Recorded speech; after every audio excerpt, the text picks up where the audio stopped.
Assalamualaikum warahmatullahi wabarakatuh.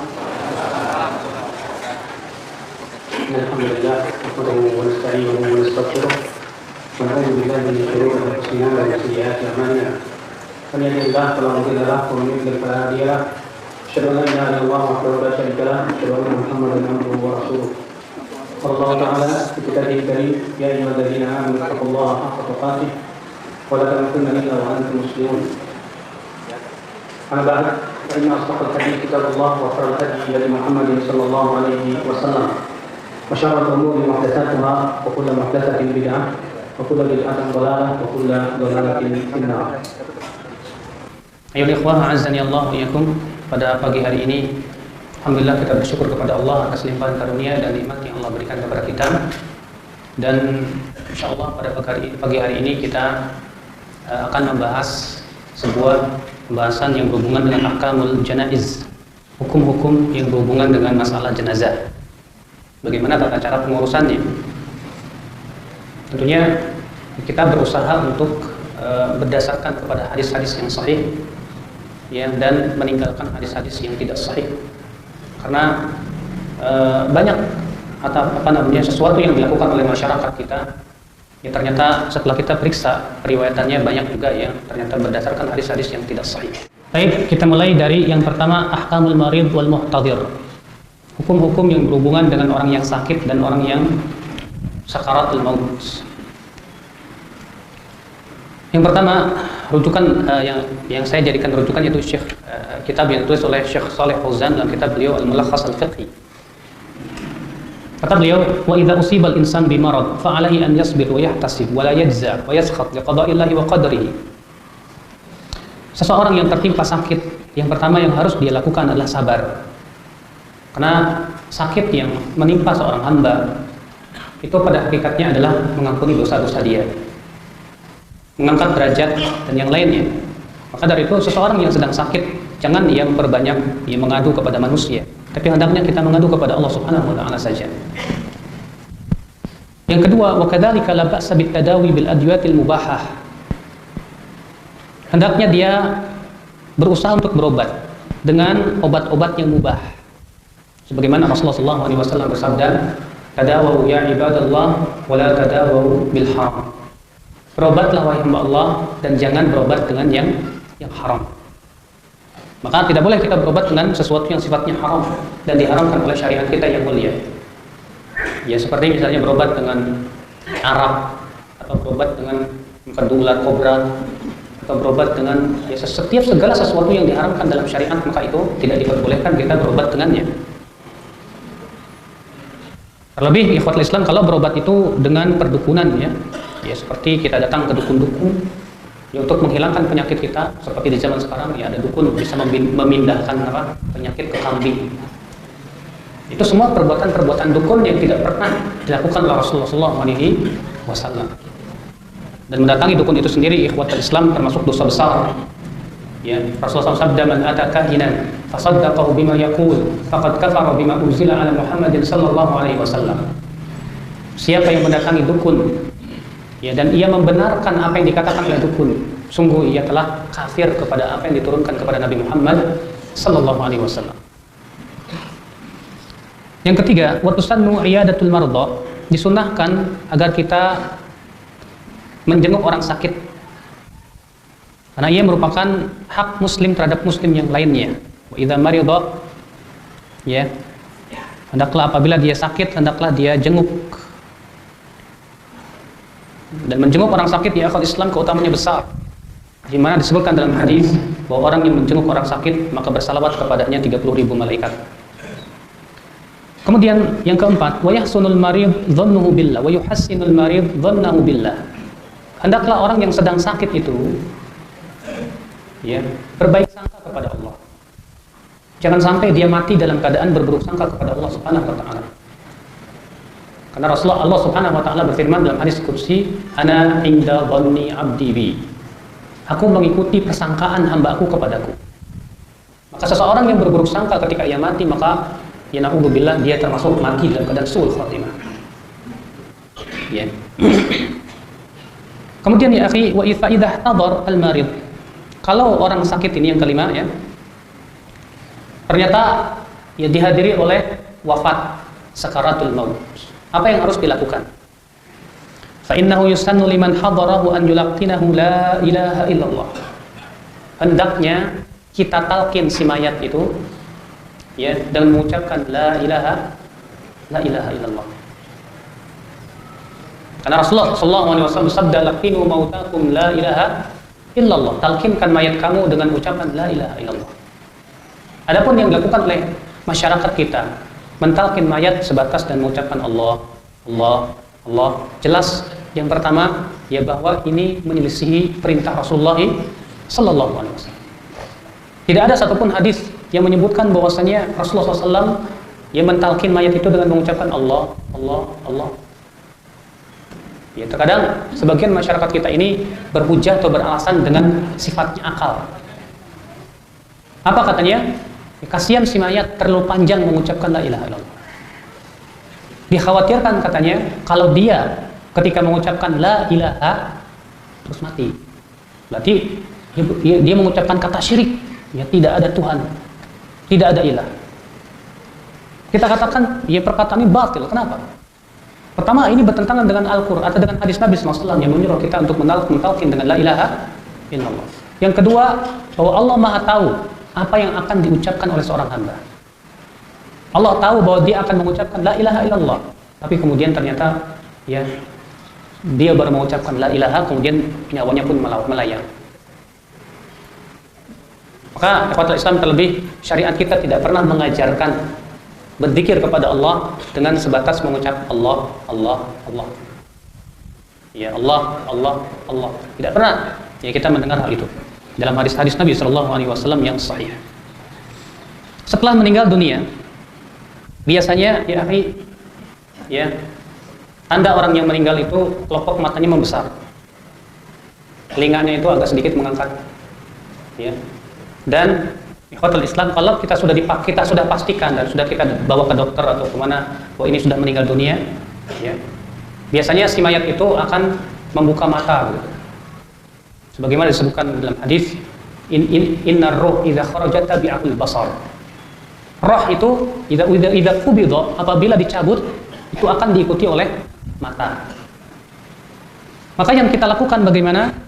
Yaitu yustahabu idza matal mayyit tagmidu ainaihi, yaitu dipejamkan matanya. Ya, dalam hadis Muslim yang saya sebutkan tadi, innar ruh idza qubida tabi'ul basar fala taqulu illa khairan fa innal malaikata yu'minuna ala ma taqulun. Roh itu apabila dicabut akan diikuti oleh mata, maka janganlah kalian mengucapkan kata-kata kecuali yang baik. Ya, maka jangan ya disertai dengan teriakan-teriakan ataupun yang lainnya, karena itu semua adalah termasuk meratap yang diharamkan oleh Allah Subhanahu wa taala. Maka Rasulullah sabda ya, wala fala taqulu illa khaira. Jangan kalian mengatakan kata-kata kecuali kebaikan. Kenapa? Fa innal malaikata yu'minuna ala ma taqulun. Malaikat itu mengaminkan ucapan kalian itu. Ya. Kemudian ikhwatul Islam, wa yusannu satrul mayyit ba'da wafati bi thawb. Setelah wafat, ya, kita tutup dia dengan kain. Ya, setelah wafat kita tutup dia dengan kain. Ini berdasarkan hadis yang dikeluarkan oleh Bukhari dan Muslim dari hadis Aisyah radhiyallahu anha. Anna Nabiy sallallahu alaihi wasallam hina tuwfiya sujjiya bi bardin hibara. Bahwa Nabi sallallahu alaihi wasallam ketika meninggal dunia, beliau ditutup dengan kain yang ya disebut dengan kain hibarah. Apa itu kain hibarah? Itu kain yang bergaris-garis. Ya, itu namanya kain hibarah. Kemudian ya akhi, adapun membacakan surat Yasin, telah ada hadis atau riwayatnya, di mana hadis itu dikeluarkan oleh Abu Daud dan Ibnu Majah, di mana Rasulullah SAW bersabda, "Iqra'u ala mautakum Yasin." Bacakan atas orang yang mati kalian surat Yasin. Akan tetapi di dalam sanad hadis ini terdapat seorang perawi yang dhaif yang bernama Laits bin Abi Sulaim. Karena hadis ini adalah hadis yang lemah, maka tidak bisa dijadikan hujah. Memang sebagian ulama ada yang menghasankan seperti Al-Imam At-Tirmidzi rahimahullah. Namun kata para ulama, kalaupun dikatakan hadis itu hasan, maka sunnahnya membacakan surat Yasin itu sebelum dia mati. Sebelum dia mati. Akan tetapi yang rajih, yang kuat bahwa hadis itu lemah. Ya, hadis itu lemah karena di dalam sanadnya ada perawi yang lemah yang sudah saya sebutkan tadi. Kemudian yang berapa? Wa yanbaghil isra'u fi tajhizihi idza tahaqqaqa mautuhu. Hendaknya dipercepat pengurusan jenazah. Itu yang sunnah. Nggak perlu ya akhi nunggu orang-orang pada kumpul dulu. Yang sunnah itu setelah meninggal dunia sudah selesai, langsung kita urus. Itu yang sunnah. Adapun yang ada di masyarakat kita di Indonesia terkadang ya dibiarkan sampai sehari atau 2 hari dengan alasan katanya menunggu semua keluarga hadir dulu. Terkadang ya keluarganya ada yang tinggal di Amerika mungkin, ada keluarganya yang tinggal di mana jauh sekali, akhirnya ditunggu. Padahal yang sunnah itu adalah tajhiz, isra' fi tajhiz jenazah, yaitu mempercepat, ya mengsegerakan mungkin untuk mengurus apa? Jenazah. Itu yang sunnah. Makanya keluarga yang paham sunnah dia akan berkata, udah urus aja langsung, nggak perlu nunggu-nunggu saya, karena itu yang sesuai dengan yang sunnah. Ya. Disebutkan dalam riwayat Abu Daud, la yanbaghi li jifati muslim an tuhbas baina dhahranai ahlihi. Tidak layak mayat seorang muslim ditahan lama di tengah keluarganya. Walaupun hari ini ada kelemahan tapi dikuatkan oleh riwayat yang lain, ya asri'u bil janazah, hendaklah kalian segerakan pengurusan jenazah. Ya, hendaklah kalian segerakan pengurusan jenazah itu. Kemudian selanjutnya yang keberapa? Wa yubahul i'lam bi mautil muslim. Diperbolehkan memberitahu ya orang-orang tentang kematian seorang muslim. Litahiyatihi, untuk menyelenggarakan jenazahnya, wa huduri janazatihi, menghadiri jenazahnya, wa sholati alaihi, mensolatkannya, wa du'a lahu, dan mendoakannya. Wa amal i'lam bi mautil mayyit ala sifatil jaza' wa ti'dadil mafakhirihi fadzalika min fi'lil jahiliyah.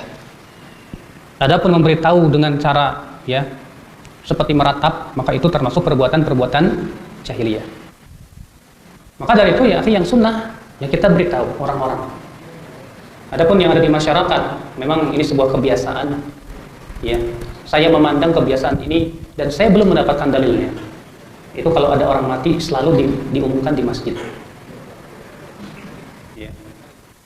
Saya belum pernah mendengar kalau ada orang yang mati di zaman Rasulullah SAW, Rasulullah menyuruh Bilal berteriak di atas, ya innalillahi wa inna ilaihi raji'un, sudah meninggal dunia, begini. Memang niatnya bagus, di antaranya apa? Untuk memanggil orang supaya mau untuk ya mengurus jenazah itu. Tapi masalahnya ini kembali butuh kepada dalil, apalagi di masjid. Ya. Tapi ikhwatul Islam azanillah, saya sendiri ya belum berani untuk mengatakan itu perkara yang bid'ah, karena ini butuh kenyataan dari para ulama. Mungkin di antara hadirin ada yang tahu, ya mungkin ada ulama misalnya yang mengatakan itu perkara yang diada-adakan. Yang jelas itu semua tidak sunnah, tidak ada dalilnya. Yang jelas kita beritahu aja, karena orang-orang jahiliyah terdahulu, mereka mengumumkan kematian itu dengan cara lari, ya lari mendatangi rumah-rumah sambil berteriak si fulan mati, si fulan mati, si fulan mati. Itu adalah perbuatan yang sifatnya jahiliyah. Ya.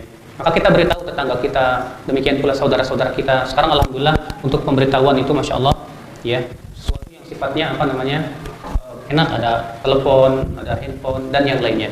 Allahu a'lam.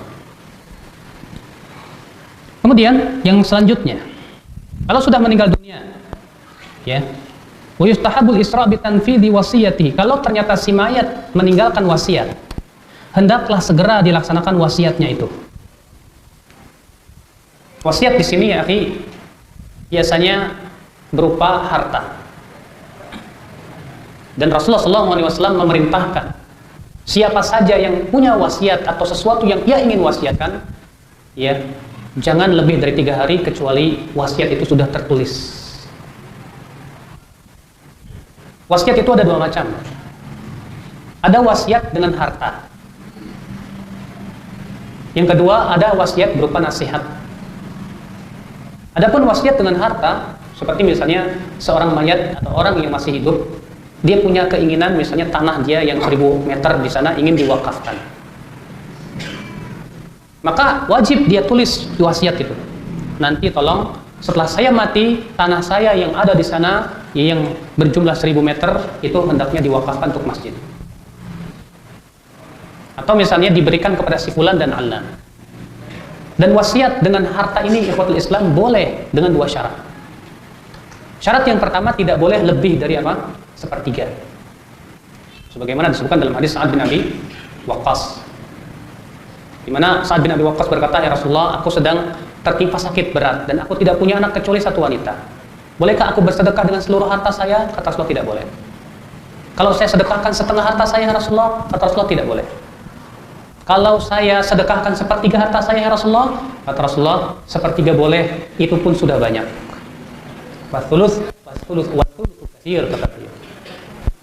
Syarat yang kedua, wasiat berupa harta itu tidak boleh diberikan kepada ahli waris.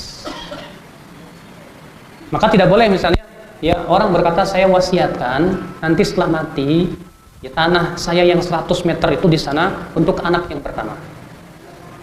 Karena anak yang pertama katanya baktinya Masya Allah luar biasa, selalu membantu dan yang lainnya. Maka Rasulullah sabda, "La wasiyata li waris." Tidak boleh dan tidak ada wasiat untuk ahli waris. Jadi wasiat untuk siapa? Untuk selain ahli waris. Misalnya kebetulan dia punya anak angkat, anak yang dia sudah dia asuh, ya bertahun-tahun dari kecil dia asuh. Otomatis yang namanya anak angkat kan nggak dapat warisan. Akhirnya kemudian dia berwasiat, "Tolong nanti tanah yang di sana itu yang 100 meter buat anak angkat saya." Maka hal itu diperbolehkan dengan 2 syarat tadi. Ya. Ikhwatul Islam, kemudian selanjutnya wajibul isra'u biqada'i duyunihi. Hendaklah kalau dia punya hutang dibayarkan dulu hutangnya. Hutang ada 2 macam. Ada hutang kepada Allah dan ada hutang kepada manusia. Adapun hutang kepada Allah berupa apa? Nadar.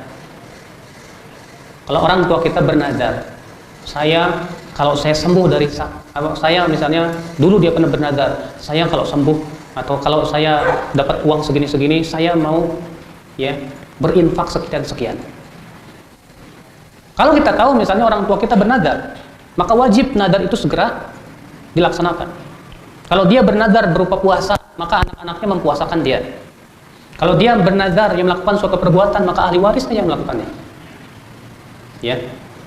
Itu sebagaimana disebutkan dalam hadis yang diriwayatkan oleh Imam Bukhari dan Muslim bahwa ada seorang wanita datang kepada Rasulullah dan berkata, "Ya Rasulullah, inna ummi nadarat an tahujj, famatat qabla an tahujj."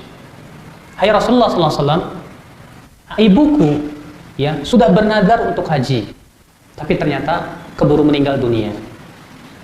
Afa ahujju anha, bolehkah aku menghajikannya ya Rasulullah? Maka Rasulullah SAW bersabda, "Hujji anha, hajikanlah dia." Ara'aiti law kanat alaiki dain ala ummiki dain. Bagaimana pendapatmu kalau ibumu punya hutang? Akunti qadiyatah? Apakah kamu membayarkan hutang ibumu? Kata wanita itu betul. Kata Rasulullah, "Fadainullahi ahaqqu an yuqda." Ya, hutang Allah itu lebih berhak untuk dibayar. Demikian pula kalau misalnya ya si mayat itu punya hutang banyak. Setelah kita bayarkan hutang-hutangnya ternyata habis dan ludes. Ya harta warisannya tidak apa-apa. Yang jelas ya membebaskan hutang si mayat itu wajib bagi para ahli warisnya. Bagi mereka yang mampu, kalau nggak mampu ya nggak ada masalah. Karena kasihan, ya, hutang itu di kuburannya akan menyakiti dia. Pada hari kiamat nanti dia akan bayar hutang itu dengan amalan-amalan soleh. Makanya Rasulullah SAW pernah diminta untuk mensolatis ya seorang sahabat yang meninggal dunia. Kemudian ya Rasulullah SAW bertanya, apakah orang ini punya hutang? Dikatakan benar ya Rasulullah, dia punya hutang 2 dinar. Kemudian Rasulullah bersabda, kalau begitu kalian saja yang mensolatkan, aku tidak mau. Sampai-sampai Rasulullah SAW tidak mau mensolatkan orang yang mati dalam keadaan meninggalkan hutang. Kemudian seorang sahabat berkata, ya Rasulullah, ya 2 dinar itu saya yang nanggung. 2 dinar itu saya yang bayarkan ya Rasulullah. Akhirnya Rasulullah SAW pun mensolatkannya. Keesokan harinya Rasul bertemu dengan sahabat yang menanggung hutang itu. Tidak salah namanya Hamdalah. Ya Hamdalah, ma fa'alat dinaran. Bagaimana dengan 2 dinar itu? Sudah dibayar belum? Sehingga kemudian Hamdalah suatu ketika berkata, ya Rasulullah, aku sudah bayarkan hutang 2 dinar itu. Kata Rasulullah, al-an hina baradat jilduhu. Sekarang ya kulitnya si mayat itu sudah merasa dingin. Berarti ya hutang tuh jangan dianggap remeh. Berat kelak pada hari kiamat dan di kuburan buat si mayat itu. Ya, makanya banyak terkadang di antara kita yang meremehkan masalah hutang. Baik, ya, ikhwatul Islam, setelah selesai pembayaran hutang dan yang lainnya ya yang berhubungan dengan si mayat itu, segera kita laksanakan jenazah. Kita mulai dengan taksilul mayyit, yaitu mencuci atau memandikan mayat.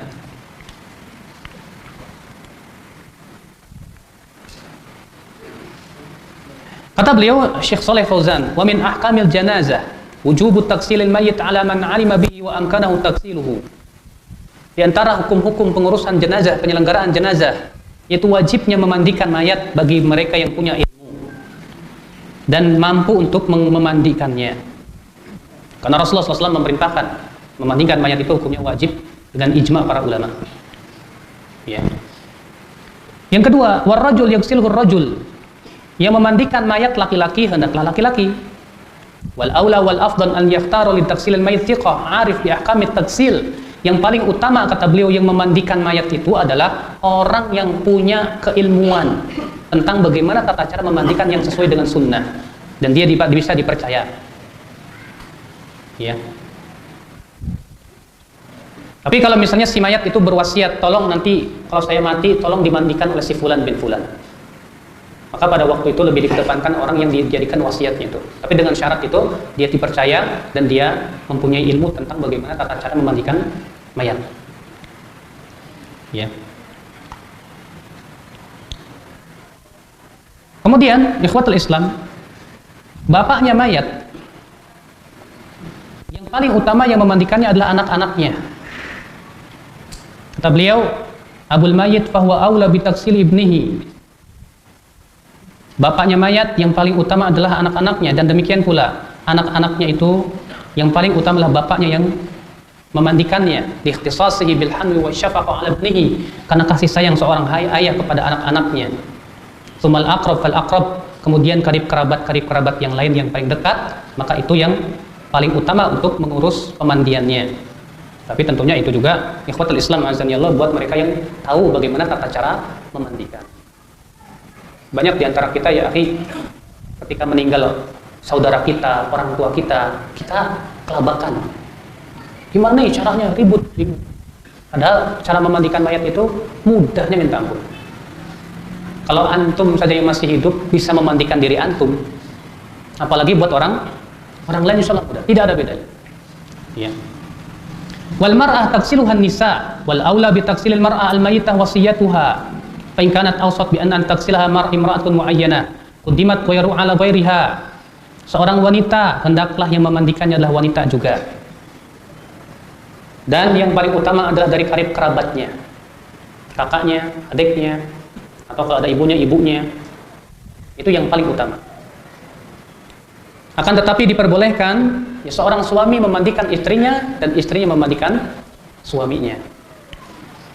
Ya, ini berdasarkan hadis-hadis, ya diantaranya Ali di Fatimah dimandikan oleh istrinya Fatimah, Abu Bakar juga dimandikan oleh istrinya, dan tidak ada pengingkaran dari para sahabat, sehingga ini menjadi ijma mereka. Adapun anak kecil di bawah 7 tahun, maka boleh dimandikan oleh laki-laki maupun wanita. Berkata Ibnu Munzir, ajma'a kullu man nahfadhu anhu anna al-mar'ah taghsilu as-sabiyya as-saghir. Telah bersepakat seluruh ulama yang kami hafal bahwa wanita boleh memandikan anak kecil. Ya, boleh seorang wanita itu memandikan anak kecil. Poin selanjutnya, wala yajuzu li muslim an yaghsila kafiran aw yahmila janazatahu aw yukaffinahu aw yusalli alaihi aw yatba'u janazatahu. Tidak boleh bagi seorang muslim memandikan mayat kafir, atau membawa jenazahnya, atau mengkafankannya, atau mensolatkannya, atau mengikuti jenazahnya. Tidak boleh. Jadi orang Islam itu akhirnya tidak boleh mengurus mayat orang kafir.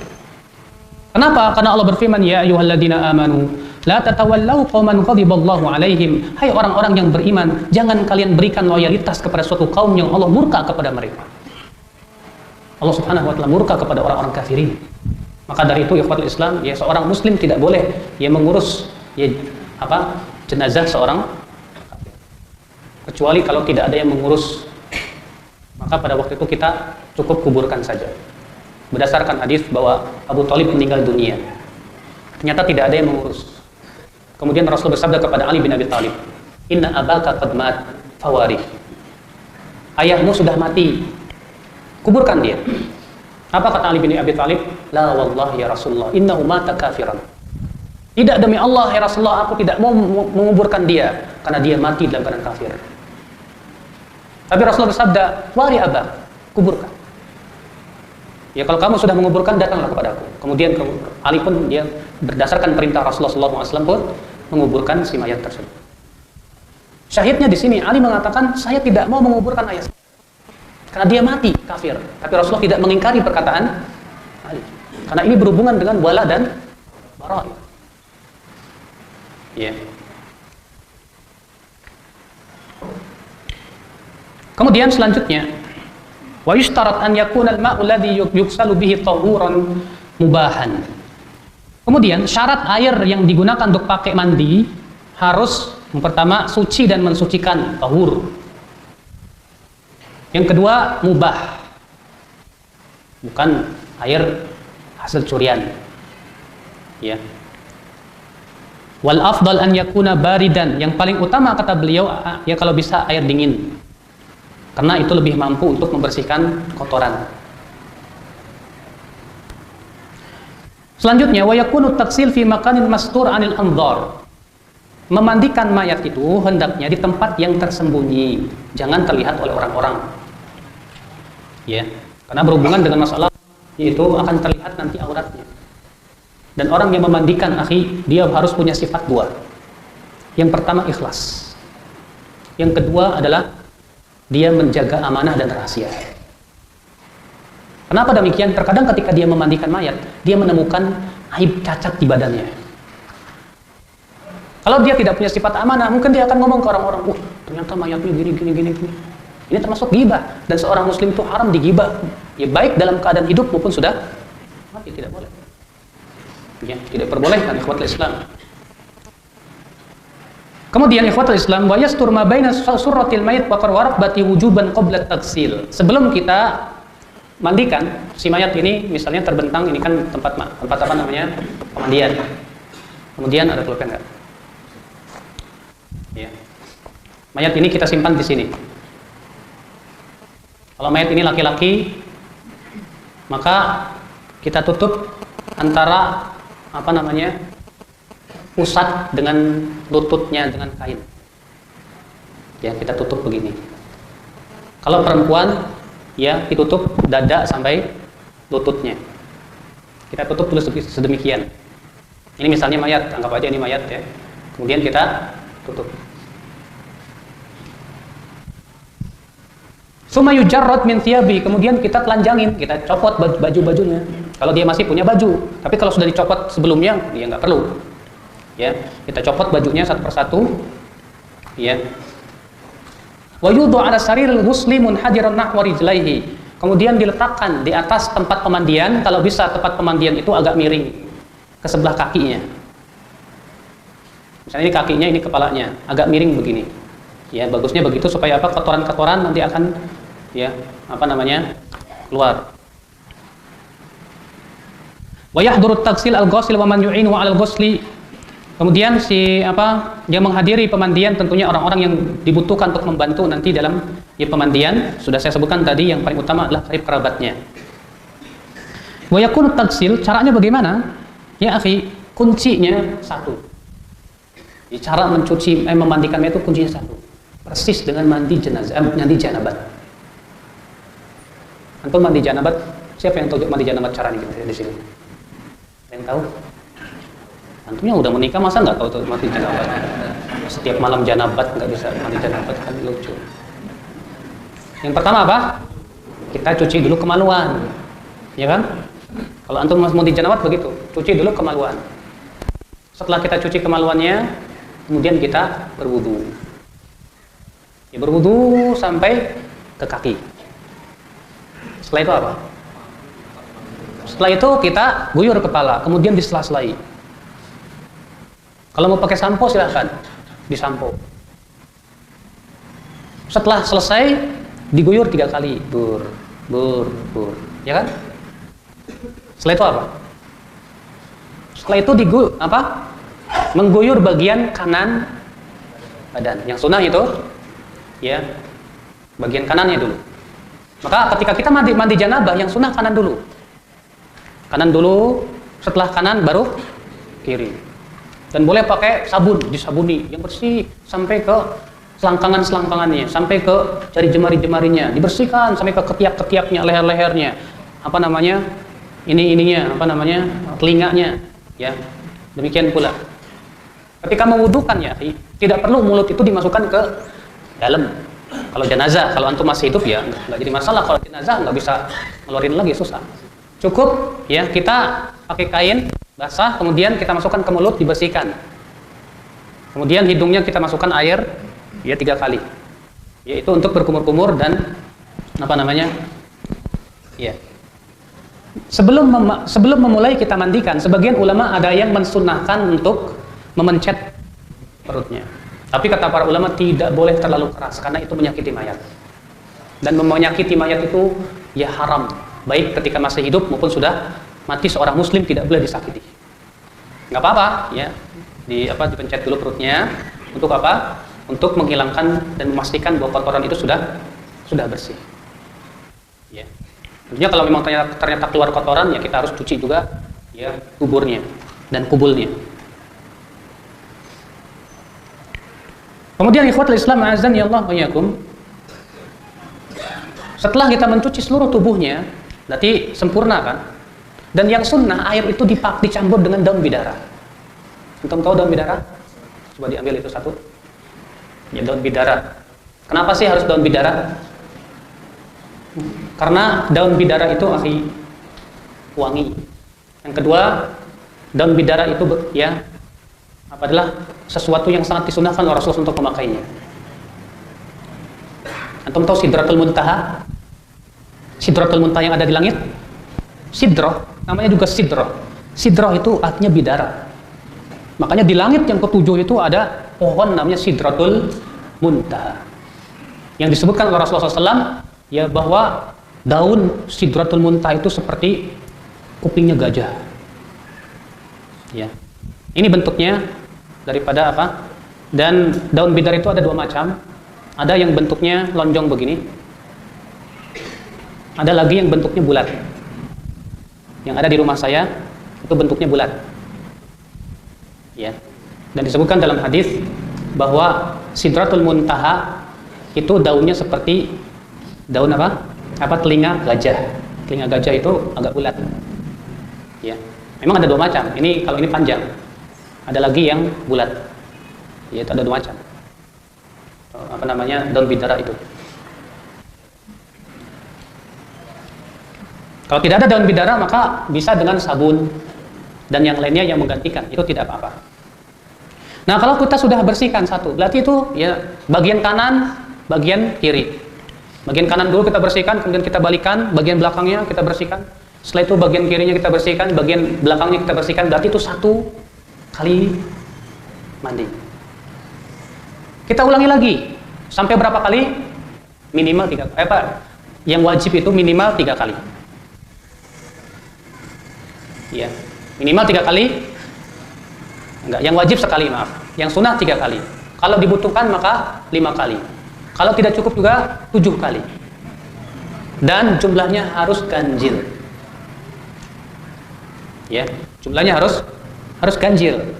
Ini berdasarkan hadis bahwa Rasulullah SAW bersabda kepada para wanita yang memandikan anaknya, iksiluhu bima'in wasidrin, mandikan ia dengan air dan daun bidara. Iksilnaha salasan atau khamsan in ra'aitunna dzalik, mandikan ia ya 3 kali atau 5 kali kalau kalian menganggap bahwa dibutuhkan untuk sampai 5 kali pencucian.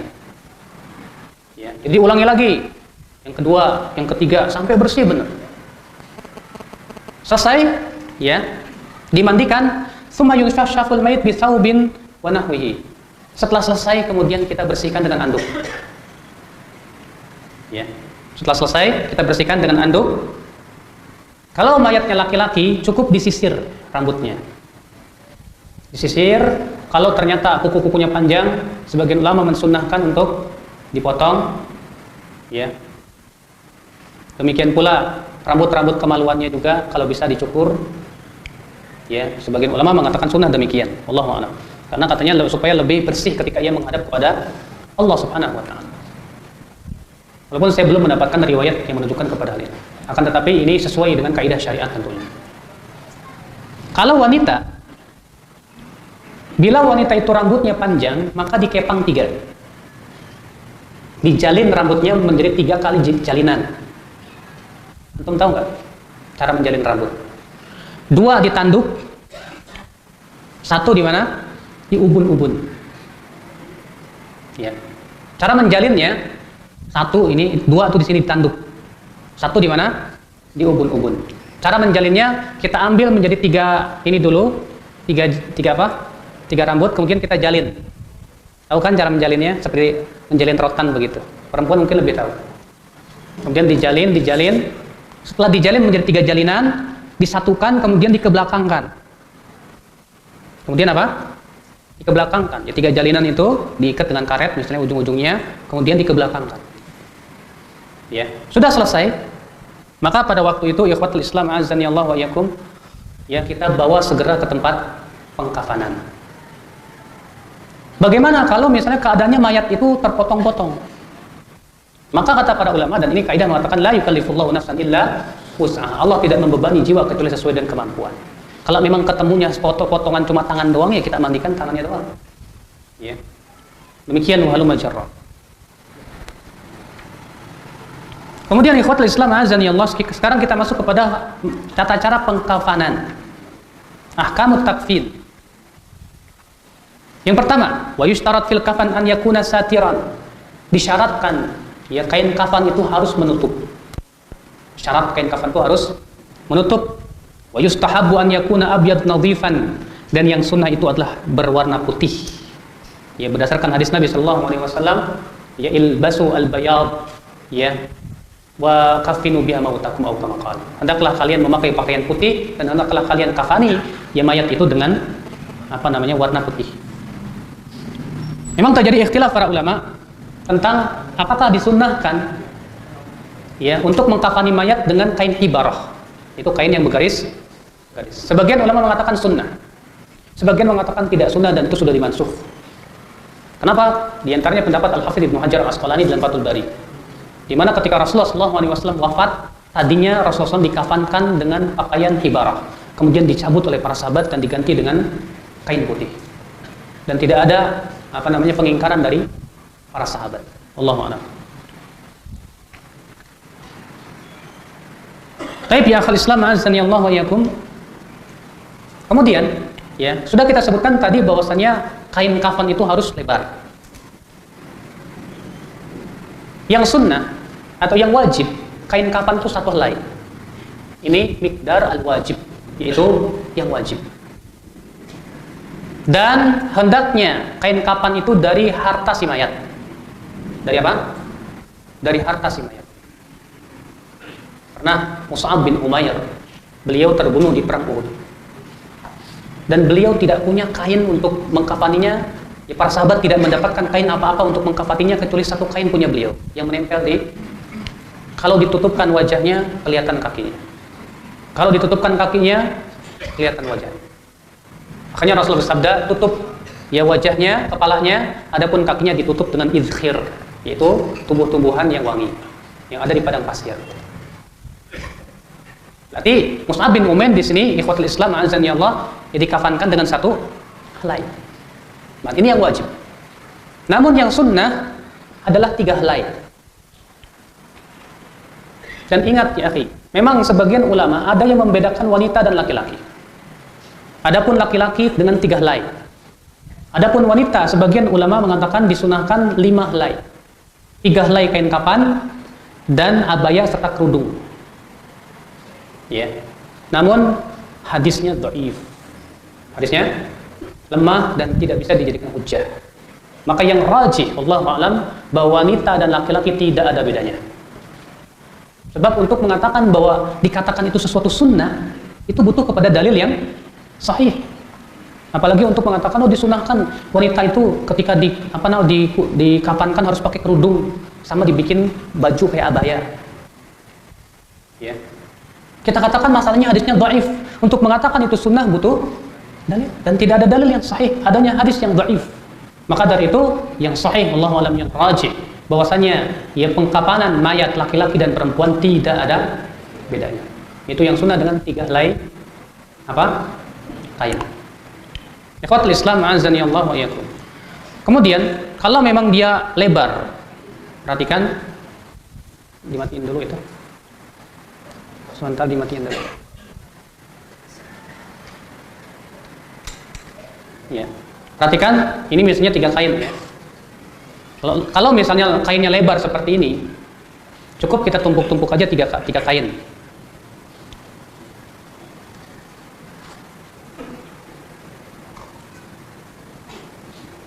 Nah, Bapak, kepalanya Bapak lihat sana aja, Pak. Nah. Lihat, ini 3 kain kan? Ya. Kalau memang lebar seperti ini, 3 kain. Kemudian kita letakkan mayat yang tadinya ada kain di tengahnya kan? Begitu kan? Nah, kita bawa mayat itu dalam keadaan dia tertutup kain.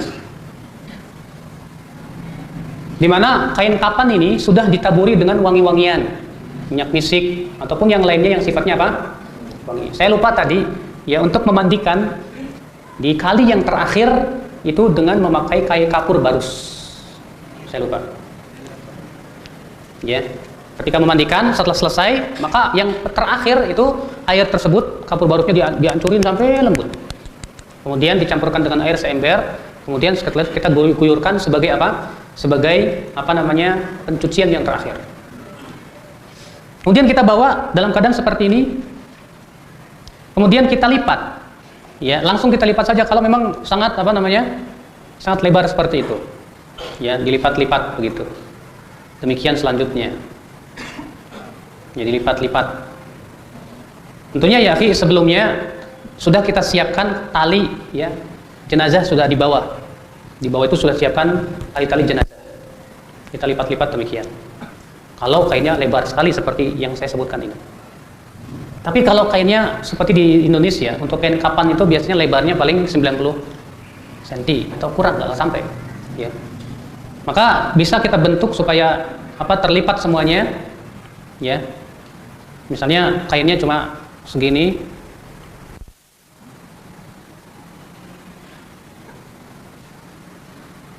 Maka kita bisa siasati dengan cara seperti ini. Kita simpan dulu di bawah begini. Kemudian misalnya kepalanya di sini ya.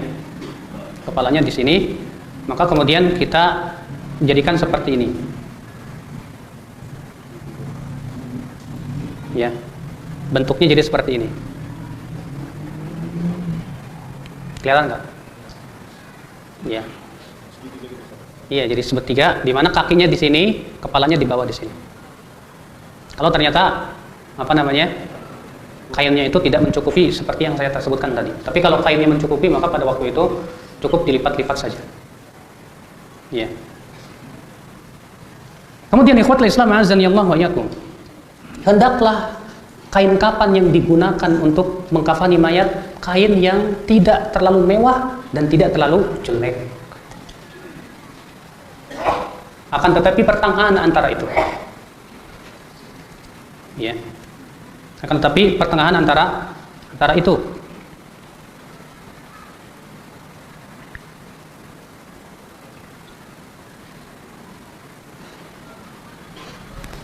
Ikhwatul Islam, azani Allah wa iyyakum. Ketika mayat sudah kita simpan di atas kain kapan, tentunya kain kapan tadi sudah dibubuhi oleh minyak wangi. Demikian pula si mayat pun diberikan wangian ya, di lehernya, di ketiaknya, selangkang-selangkangannya dikasih. Adapun memberikan kapas ke matanya, ke hidungnya dan yang lainnya, mimma la dalil alaihi, tidak ada dalilnya. Ya. Allahumma kecuali kalau si mayat itu pendarahan. Ya, seperti misalnya keluar darah terus dari kupingnya atau dari hidungnya, maka nggak jadi masalah disumpel oleh kapas atau yang semisal, nggak jadi masalah. Tapi kalau tidak ada, maka saya belum menemukan dalil bahwa Rasulullah SAW menutup semua bagian matanya, kupingnya, hidungnya, kemaluannya pakai apa? Pakai kapas. Ini ada dalil. Ya, tidak ada dalil yang menunjukkan kepada hal itu.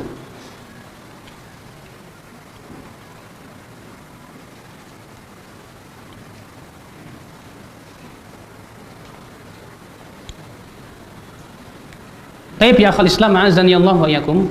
Sekarang kita masuk ke ahkamus shalah al janaiz. Setelah selesai kita kapankan, ya. Kita masuk kepada hukum mensolatkan mayat.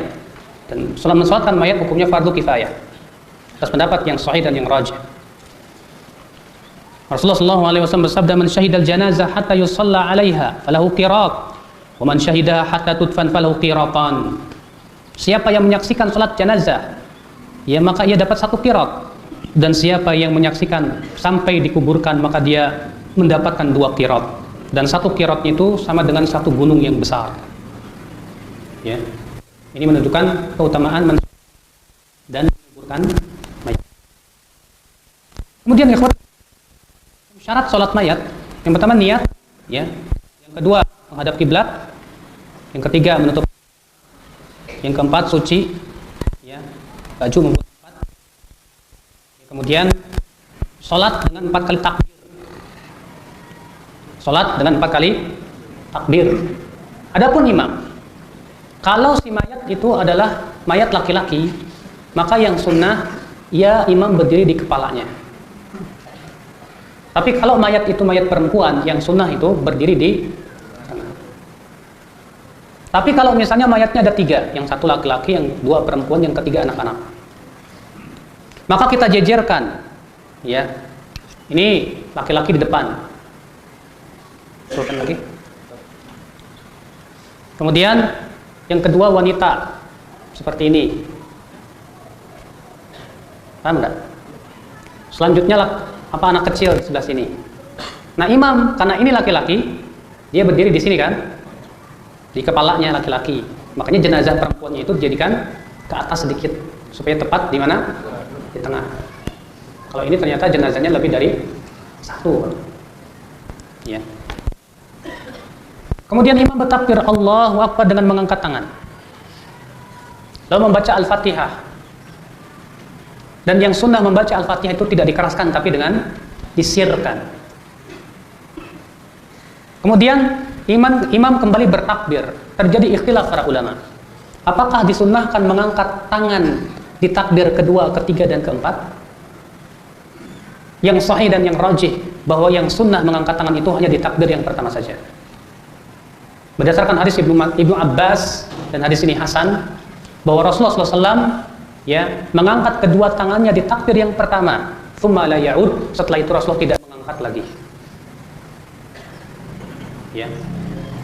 Namun sebagian ulama mengatakan boleh bertakbir di setiap takbir berdasarkan riwayat Ibnu Umar. Bahwa Ibnu Umar ya ketika sholat jenazah beliau mengangkat tangan setiap kali takbir. Ya, maka saya katakan yang utama adalah takbir itu, mengangkat tangan itu hanya di takbir yang pertama. Tapi kalau dia mau mengangkat tangan setiap kali takbir boleh. Allahu a'lam.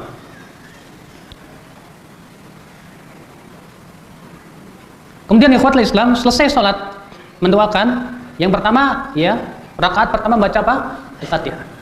Rakaat kedua bersalawat kepada Nabi sallallahu alaihi wasallam dengan salawat yang diajarkan Rasulullah seperti dalam tahiyat. Allahumma shalli ala Muhammad wa ala ali Muhammad kama shallaita ala Ibrahim wa ala ali Ibrahim innaka Hamidum Majid. Wa barik ala Muhammad wa ala ali Muhammad kama barakta ala Ibrahim wa ala ali Ibrahim innaka Hamidum Majid. Kemudian takbir lagi Allahu Akbar yang ketiga, kemudian mendoakan.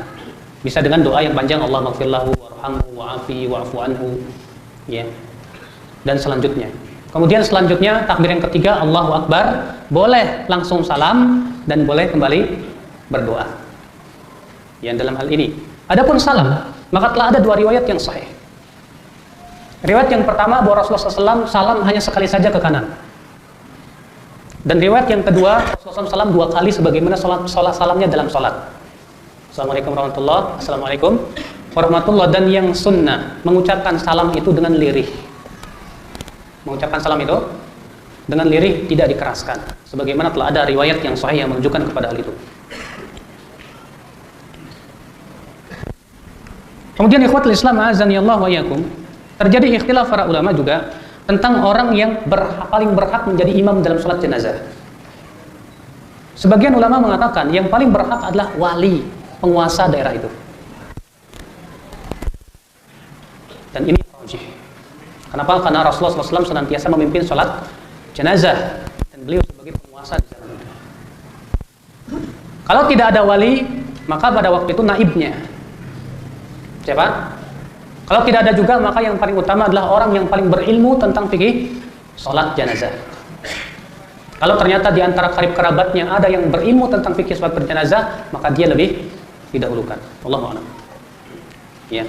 Karena Allah berfirman, wa ulul arham ba'dhum aula bi ba'din fi kitabillah. Kan ulul arham, ya orang-orang yang mempunyai kaitan silaturahim, itu sebagian mereka lebih layak untuk sebagian yang lainnya, berdasarkan keumuman ayat itu.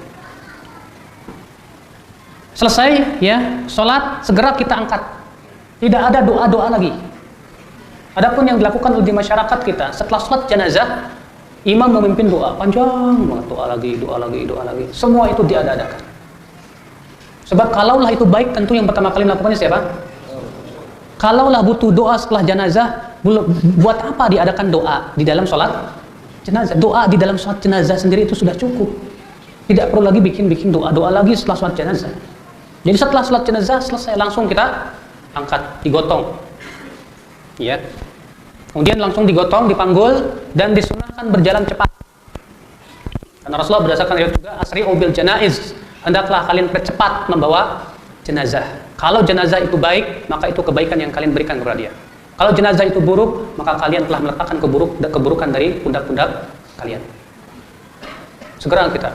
Dan yang sunnah, akhi, menguburkan jenazah itu di perkuburan kaum muslimin. Tidak sunnah bikin kuburan khusus keluarga dekat rumah misalnya. Yang sunnah itu di perkuburan kaum muslim. Tidak pernah kita mendengar para sahabat ada yang mengkhususkan kuburannya di, ya, kita bikin khusus keluarga saya aja lah di sini misalnya. Sunnah. Dan yang sunnah, kalau seseorang mati di suatu tempat, maka yang sunnah adalah dikuburkan di tempat dia mati. Di mana? Di desa, ya, tempat dia meninggal dunia di situ.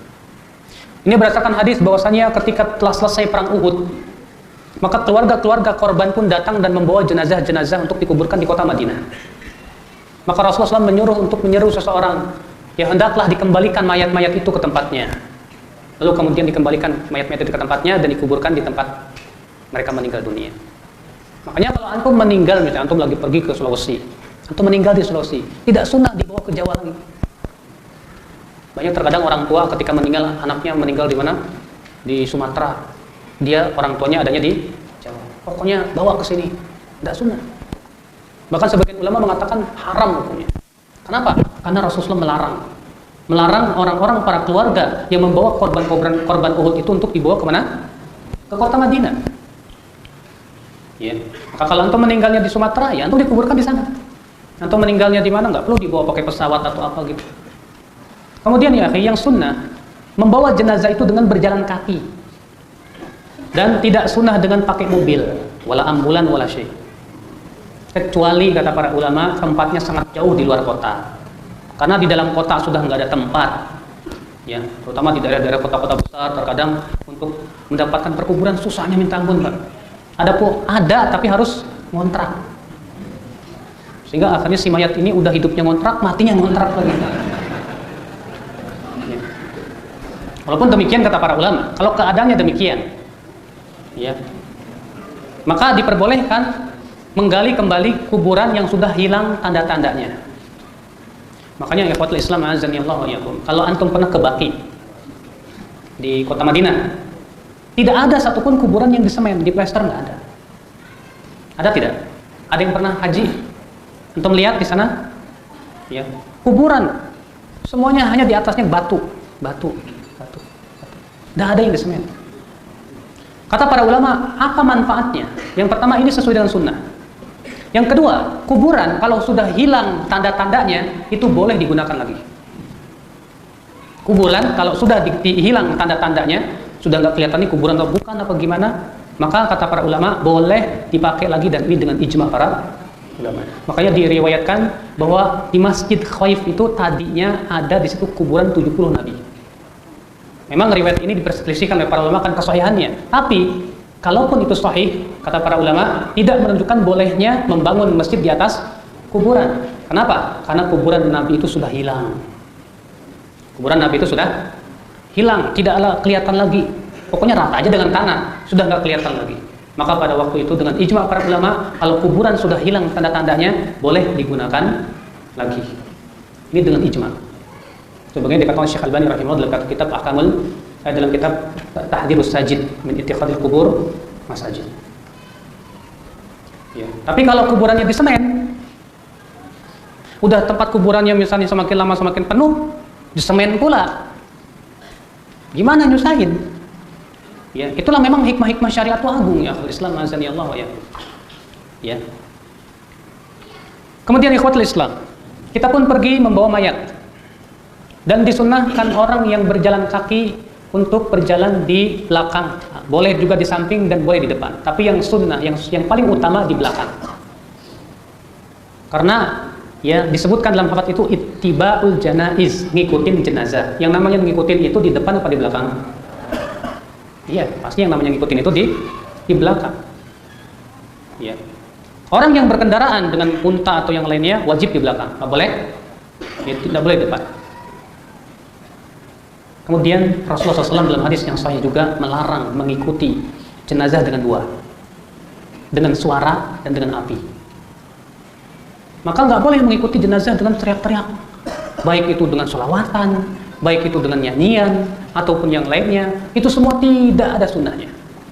Seperti yang ada di kampung-kampung terkadang ya sambil ngikutin sambil rame-rame sholawatan. Ada dalilnya. Bukan sholawatan bagus, betul. Tapi masalahnya pada waktu itu ada tidak perbuatan Rasul dan para sahabatnya. Ya.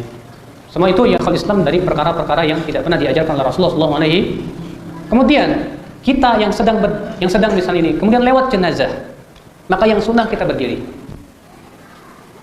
Tapi terjadi ikhtilaf para ulama. Apakah berdiri menghormati jenazah ini dimansuh, sudah dihapus hukumnya, atau belum?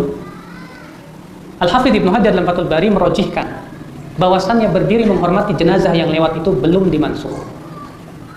Adapun hadis yang menyebutkan dari hadis Ali bin Abi Thalib, dahulu kami berdiri kemudian setelah itu duduk, kata Ibnu Hajar tidak menunjukkan itu mansuh, tapi hanya menunjukkan bahwa itu sunnah. Artinya tetap disunahkan untuk berdiri. Tapi kalau tidak berdiri pun tidak apa? Tidak apa. Iya, itu yang rajih wallahu alam bahwa itu hukumnya sunnah saja, tidak sampai wajib. Kemudian ikhwatul Islam sampai perkuburan. Banyak terkadang kita lihat orang ketika sampai kuburan tuh kuburan diinjek-injek. Bahkan saya lihat dengan mata kepala ada orang enak aja ya sambil nguburin, yang lain pada duduk-duduk di atas kuburan ngobrol-ngobrol. Padahal menduduki kuburan itu termasuk dosa besar. Lebih baik kata Rasulullah seseorang duduk di atas bara api kemudian membakar ya kulitnya, itu lebih baik daripada duduk di atas. Ini banyak sekali ya kesalahan tersebut terjadi. Kemudian kita letakkan. Tidak diperkenankan hadir untuk duduk sampai diletakkan jenazah itu. Diletakkan. Kemudian ya akhi, bagaimana tata cara memasukkan mayat? Kalau ini lubang, kemudian kiblat menghadap ke sana, ke depan ya. Tentu yang lahatnya ada di sebelah sana. Maka yang sunnah dimasukkan mayat itu dari arah kaki. Ini kaki, ini kepala. Ini misalnya si mayat, ini kepala, ini kaki. Kita masukkan begini. Dari sini, Pak. Bukan dari sini. Tapi dari ini kalau memang ternyata bisa. Tapi kalau keadaannya mepet, ya sebelah sini tembok, susah ya, sebisanya. Tapi yang sunnah kalau mampu, maka dimasukkan di sini. Dari sini, kemudian disambut oleh orang yang ada di sini. Ketika dia meletakkan, ya di kuburan diucapkan Bismillahirrahmanirrahim. Kemudian, ya sebagian ulama mengatakan boleh dibuka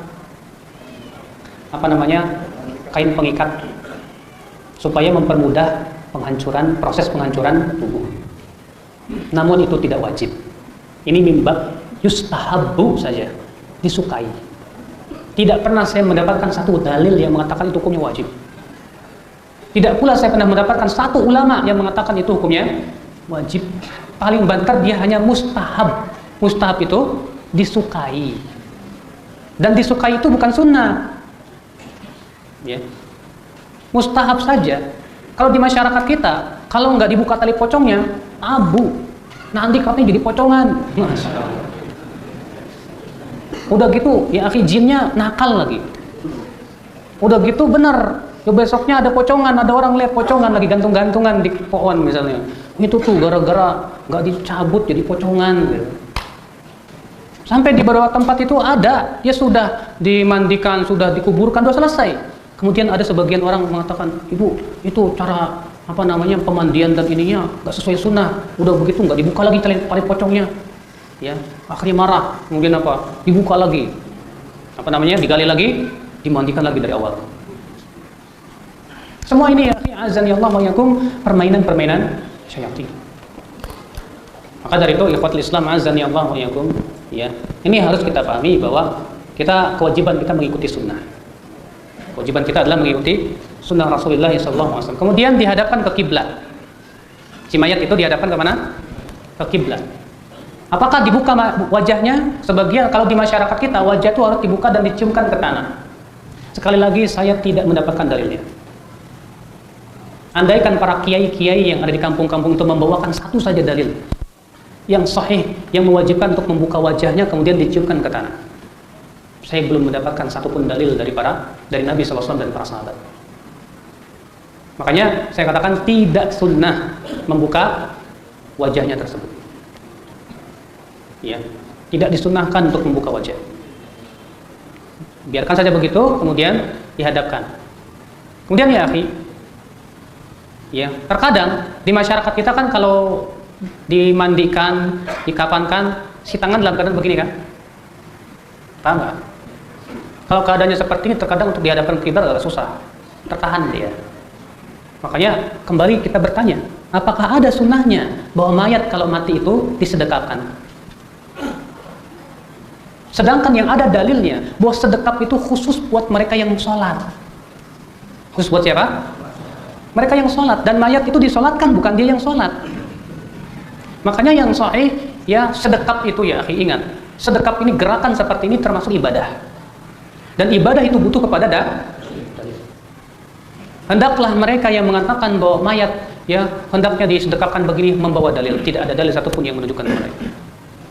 Jadi gimana? Ya udah diluruskan aja biasa. Ya, tidak ada harus disedekapkan begini. Yang sunnah diluruskan biasa. Kemudian kita kehadapkan ke mayat, ya dikhawatirkan dia akan terguling lagi, nggak apa-apa, kita bikin gumpalan-gumpalan tanah untuk menahan si mayat, ya kepalanya, kemudian belakangnya. Kemudian setelah itu, ya kita tutup lubang liang lahat. Kemudian liang lahat itu ada dua macam. Yang sunnah, liang itu adalah melahat. Lahat itu di sebelah kiri, di sebelah yang menghadap kiblat. Ini kan misalnya lubang, lahatnya di sini, tahu kan? Lahat di sini. Boleh juga syak. Syak itu artinya lubangnya ada di tengah, begini. Akan tetapi kata Rasulullah, al-lahdu lana wa syaqqu li ghairina. Lahat itu untuk kita kaum muslimin dan syak itu untuk selain kita. Walaupun dua-duanya boleh kata para ulama dengan ijma mereka.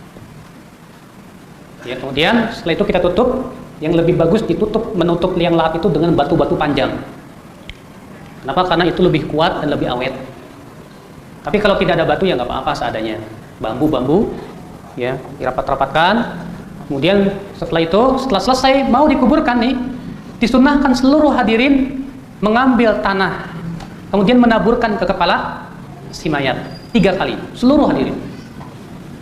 Selesai itu baru kemudian dikuburkan. Seseorang turun, dan ingat akhi, yang boleh turun ke dalam kuburan itu adalah yang tidak jima di malam harinya. Berdasarkan hadis bahwa Nabi SAW ketika menguburkan anaknya yang bernama Ummu Kulthum, Rasul bersabda, "Man minkum lam yaqtarifil lailah?" Siapa di antara kalian yang tadi malam tidak berjima, bersetubuh? Lalu seorang sahabat berkata, "Aku, hai Rasulullah." Kata Rasulullah, "Kalau begitu kamu turun." Maka orang yang semalamnya habis bersetubuh tidak disunahkan untuk turun.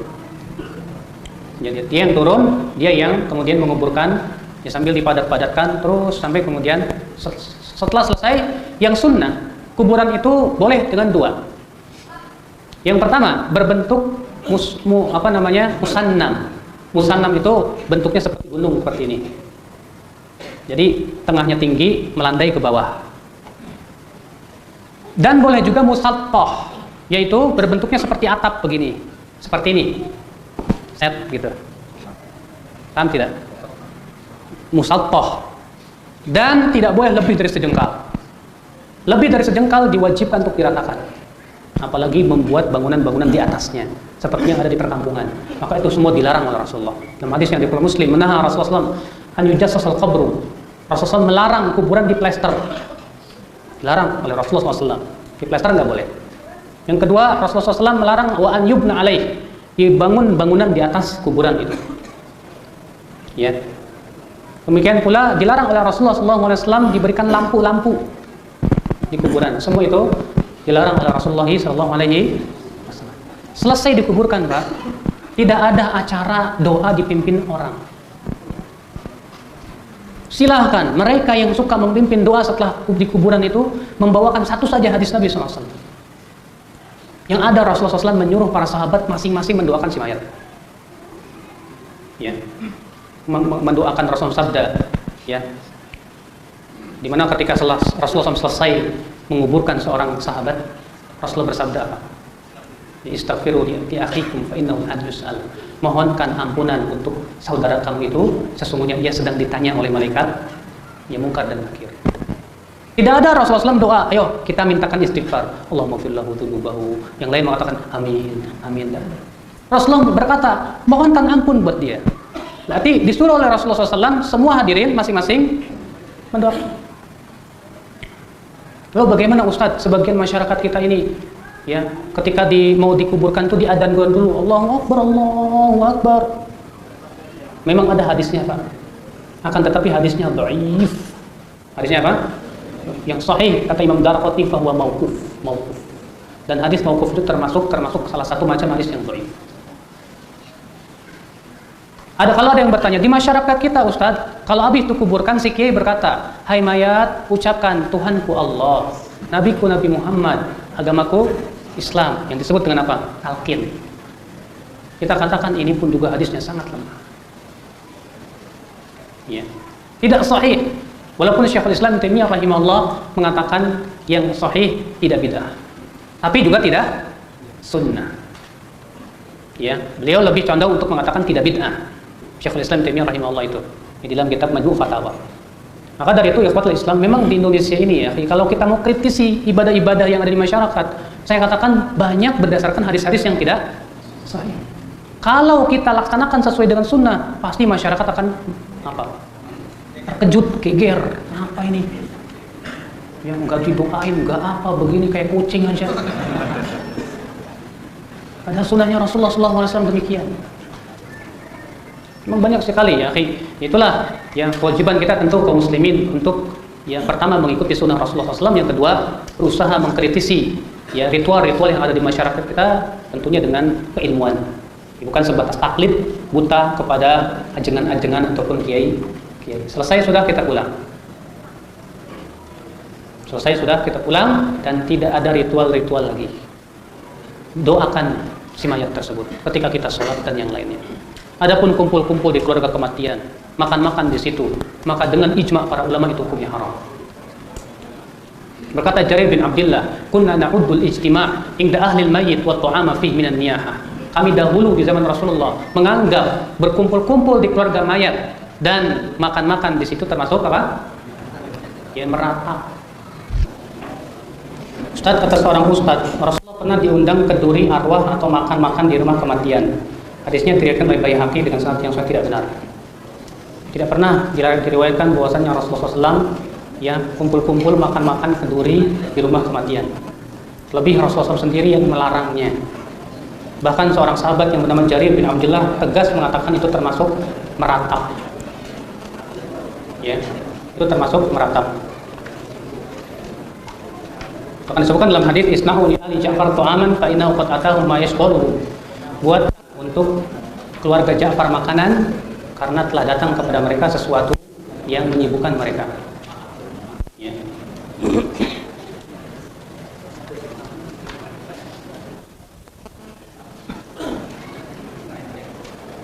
Kalau menyolatkan mayat, boleh enggak domirnya dirubah? Allahumma ighfir lahu menjadi Allahumma ighfir laha.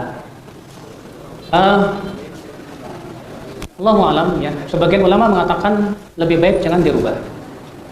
Kenapa? Karena domir itu bukan kepada jenis kelamin, tapi Dhamir itu kembali kepada mayat.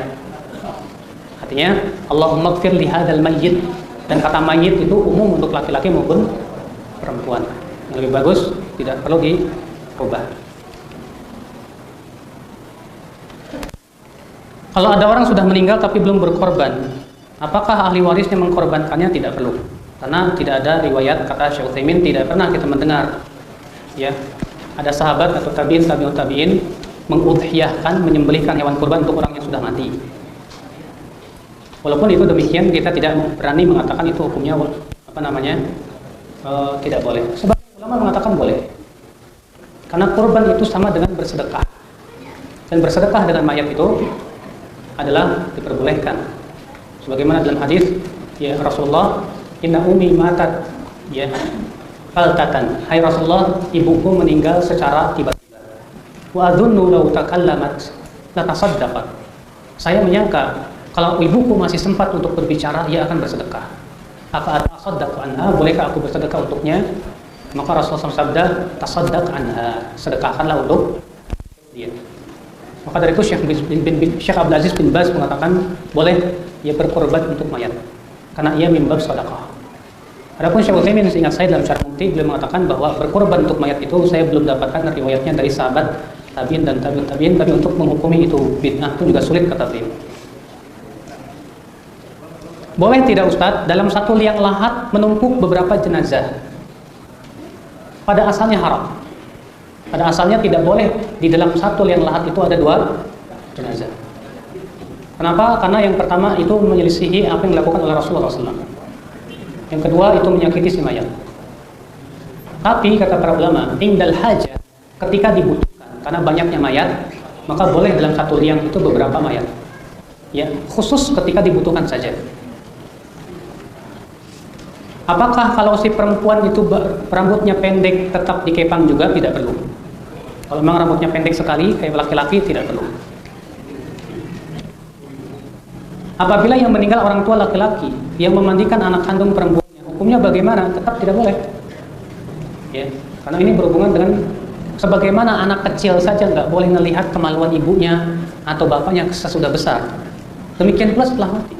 Makanya dalam Al-Quran disebutkan dalam surat An-Nur ada 3 waktu seorang anak nggak boleh masuk ke kamar orang tuanya. Sebabnya kenapa? Kata para ulama, sebabnya di waktu-waktu itu ya biasanya orang tua menanggalkan pakaiannya. Nah, ketika kita hidup saja tidak boleh melihat aurat orang tua kita, apalagi sudah sama saja demikian, sudah mati tidak ada bedanya. Maka dari itu ya jenazah laki-laki dikuburkan dimandikan oleh anak laki-laki, bukan anak perempuan.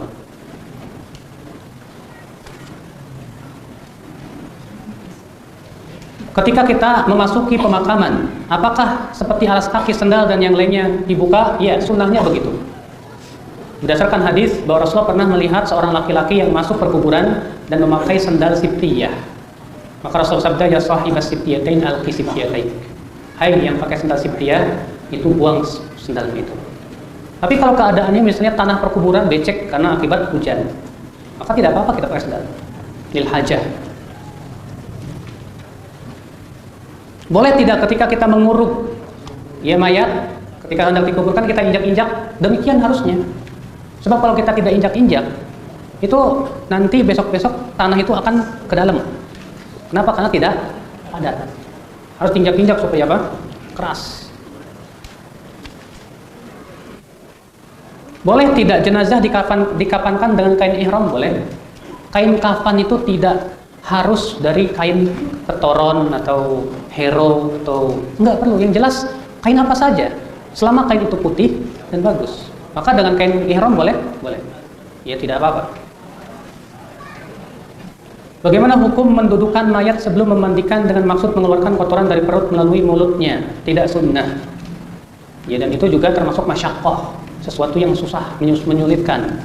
Dan sesuatu yang menyulitkan dalam Islam itu mendatangkan kemudahan.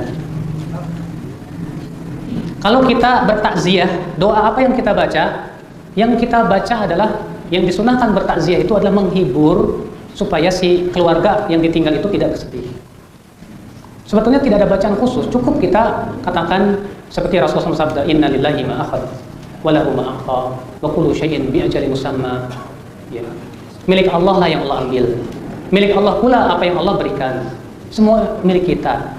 Dan setiap orang pasti akan kembali kepada Allah. Fal tasbir wal tahtasib, hendaklah kamu bersabar dan harapkan pahala semuanya kepada Allah. Artinya kita hibur. Takziah itu tujuannya adalah menghibur si mayat supaya tidak bersedih. Dan takziah itu akhirnya tidak dibatasi dengan 3 hari. Kapan saja, ketika kita baru mendengar misalnya teman kita kematian orang tuanya, setelah setahun kita bertakziah, boleh. Ya.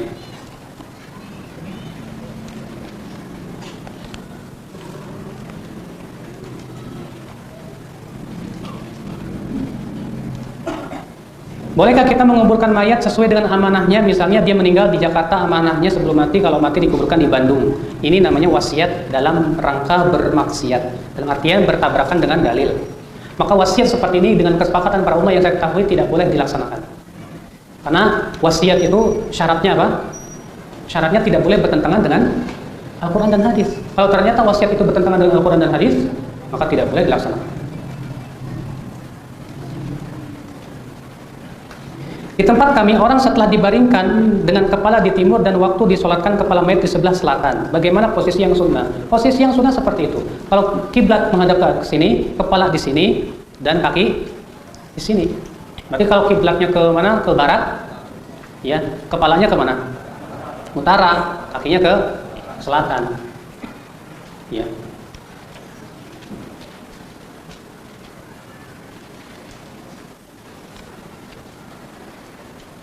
Berapa ikatan tali untuk mayat yang memenuhi syariat? Tidak ada ketentuan. Ya, secukupnya. Ya, batasannya apa? Secukupnya. Kalau nggak cukup ya boleh diikat lagi. Kebiasaan di masyarakat bahwa mayat itu harus dibuka pocongnya. Apa ada sunnahnya? Saya belum dapat dalil. Yang ada perkataan para ulama disukai. Tujuannya apa? Mempermudah penghancuran si mayat itu. Ya, disukai saja, yustahabbu. Apa maksudnya melempar tanah 3 kali genggam? Itu nggak tahu. Ya, yang pertama, akhi, mengetahui hikmah itu tidak wajib. Yang wajib adalah menjalankan seperti apa yang diperintahkan oleh Rasul. Rasulullah mensunahkan kita untuk melempar 3 kali. 3 genggam. Ya, maksudnya apa, Ustaz? Yang kita nggak tahu ya, Rasulullah yang memerintahkan kok. Seperti misalnya orang sholat Allahu Akbar, Ustaz kenapa nggak subhanallah? Kenapa nggak alhamdulillah? Itu terserah yang punya syariat, itu Allah subhanahu wa ta'ala. Apakah perlu dipastikan bahwa semua kotoran dalam perut mayat sudah keluar? Tidak perlu, cukup dugaan kita yang kuat saja. Kalau sudah dimandikan, selesai ya. Ketika kita sudah angkat, mau dikuburkan, ternyata keluar lagi kotoran. Apakah harus dimandikan lagi? Jawab tidak perlu. Sudah selesai. Ya. Bila kubur dan dubur tidak disumpal kapas, apakah mandi perlu diulangi jika keluar lagi kotoran? Sudah disebutkan tadi, tidak perlu diulangi. Kalau keluarnya pas ketika memandikan, cukup diobehin aja. Ya, dibersihkan aja.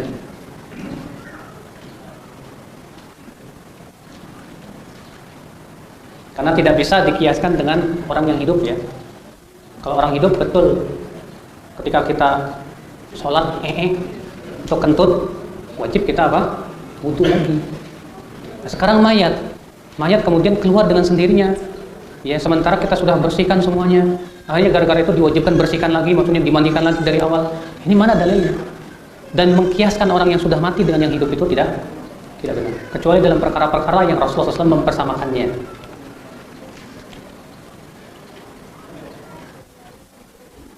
Bolehkah menunggu waktu sholat Jumat untuk sholat jenazah? Kalau meninggalnya di hari Jumat misalnya, kemudian ditunggu nanti aja deh pas sholat Jumat dengan harapan ya bisa disolatkan dengan jumlah yang banyak, tidak apa-apa.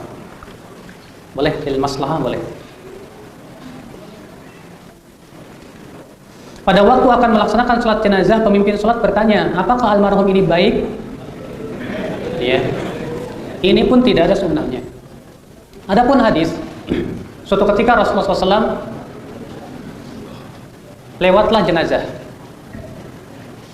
Lalu para sahabat memuji dengan kebaikan. Lalu Rasulullah bersabda, wajabat. Kemudian lewat lagi jenazah. Lalu para sahabat memuji dia dengan keburukan. Mereka memburuk-burukan jenazah ini. Ini orang waktu hidupnya gini. Maka Rasulullah sabda wajabat. Umar bertanya, ya Rasulullah, apa makna wajabat? Kata Rasulullah, kalian tadi memuji dengan kebaikan dan keburukan. Wa antum syuhada'ullahi fil ard. Kalian adalah saksi-saksi Allah di muka bumi ini. Tidak pernah kita mendengar setiap kali mau sholat Rasulullah mengatakan apakah jenazah ini baik gitu. Ya, dengan persaksian yang diada-adakan, padahal semua hadirin sudah tahu kalau ini suka mabuk-mabukan. Itu semua adalah perkara yang diada-adakan ya. Tentunya bersaksi itu sesuai dengan yang kita ketahui. Kalau orangnya buruk ya gimana? Ya. Dan hadis tadi pun juga keadaannya bukan Rasulullah yang minta, tapi memang para sahabat yang memuji.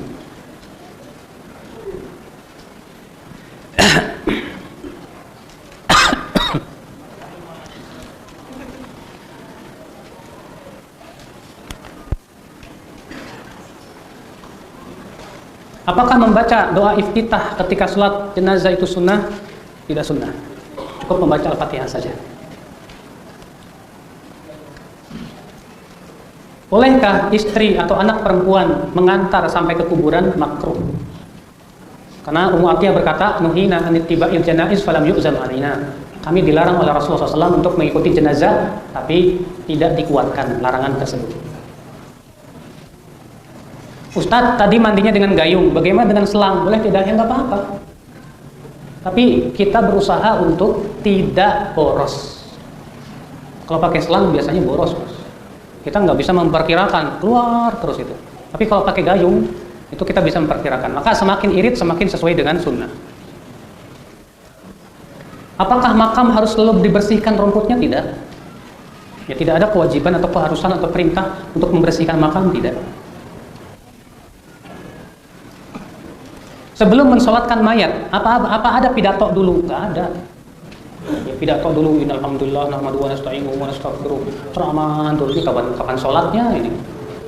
Maka ini semua dia ada-adakan, tidak pernah dilakukan Rasulullah SAW oleh sahabat, tabi'in. Kalau untuk kemaslahatan boleh sebatas bertanya, apakah si mayat ini ada yang pernah berhutang? Silahkan. Ya. Tapi tentunya terkadang ada orang iseng aja, oh dia punya hutang sama saya, benar enggak? Gitu. Ya, ini butuh saksi. Sebab kalau cuma mengklaim saja nanti malah mendolimi si mayat gimana? Boleh kasih mayat dikubur di bekas tempat orang kafir? Tidak boleh. Tidak boleh sama sekali. Harus dipisahkan antara kuburan orang kafir dan kuburan orang Islam. Tidak boleh dipersatukan, karena itu dilarang oleh Rasulullah.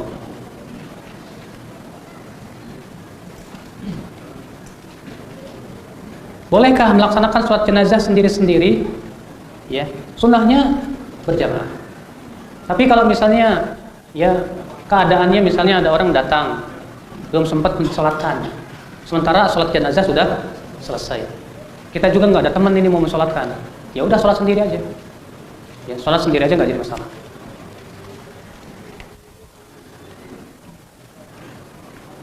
Kalau keluarga kita tidak diperbolehkan dikuburkan di tempat terdekat dengan alasan tidak punya KTP di tempat itu, Masya Allah.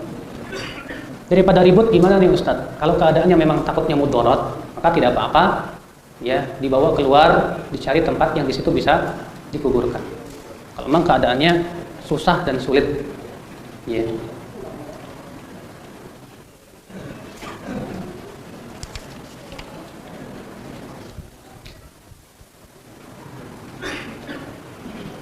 Apa yang harus dipersiapkan sebelum orang tua atau saudara kita meninggal dunia tujuannya agar tidak panik?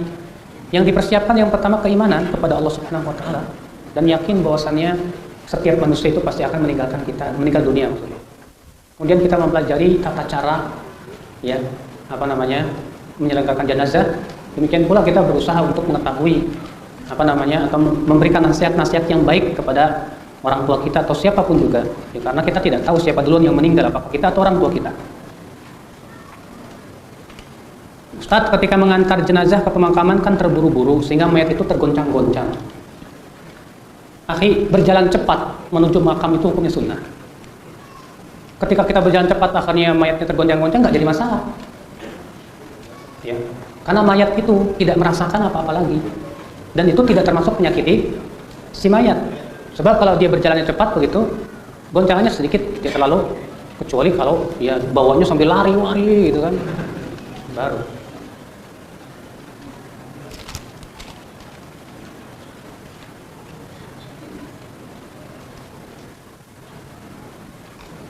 Saya pernah mendengar dari seorang penceramah, katanya salah satu tanda akan datangnya kematian, ubun-ubun kepala berdenyut-denyut. Nanti semakin dekat ya hari kematian ini semakin kenceng tuh denyutnya. Bohong. Ini dongeng, nggak bodoh budak cengeng.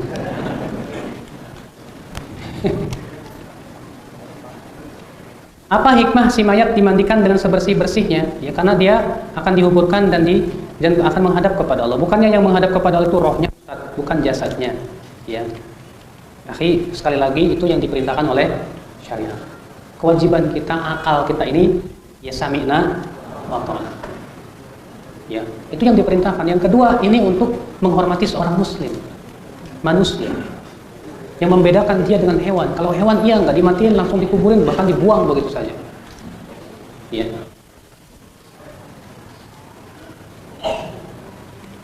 Benar tidak yang mengantarkan jenazah lebih dari 40 orang jenazah masuk surga? Enggak. Mensolatkan.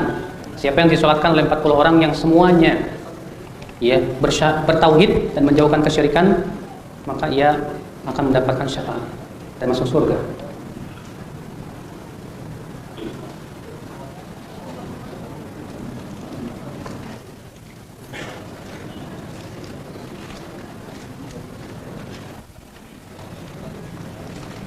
Ya akhi, saya kira cukup. Saya mohon maaf tidak bisa sampai zuhur karena ada keperluan lain. Ini saja, subhanallah wa bihamdihi, asyhadu an la ilaha illa anta, astaghfiruka wa atubu ilaik. Assalamualaikum warahmatullahi wabarakatuh.